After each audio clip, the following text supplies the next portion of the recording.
For anybody that's wondering about being a parent and like if you're going to be a good parent because you went through some screwed up stuff, I'm letting you know right now, you're going to be a wonderful parent because you know what it's like to not have an attentive parent. You know what it's like to have a parent who thinks that they have your best interest at heart, but really they're only worried about themselves.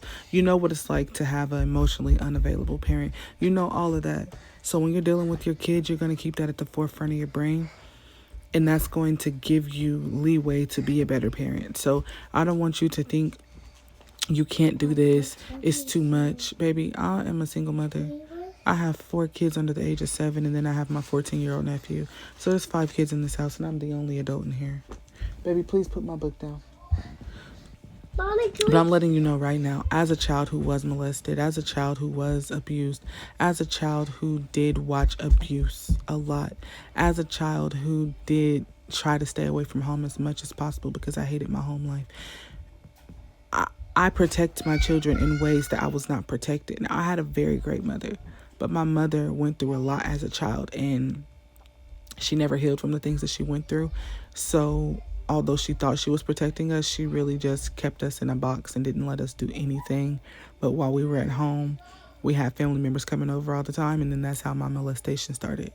So there's a lot of things that my parents were not emotionally available for and did not fully grasp that I grasp. There's certain music that we listen to, there's certain movies that we watch that perverted us. And my parents didn't notice that. I noticed it and I cut it off.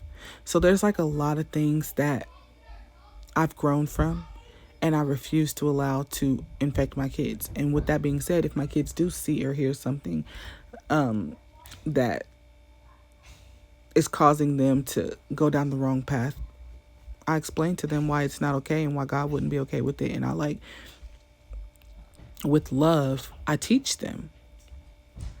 You are going to be a great parent. You are a great parent if you're one already. Please don't think that you're not.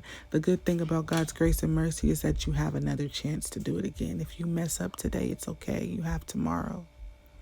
Stop being so hard on yourself. This is your first time being a parent, and this is your children's first time being a child. You're learning together. Give yourself grace. Give yourself mercy. Love yourself. That's all you need. Money comes and goes. Love is what matters, because when your kids grow up, they're not going to remember all the stuff you bought them. They're going to remember the way that you made them feel. The way that you made them feel matters more than how much money you have. So please don't wait until you're rich or you got a whole bunch of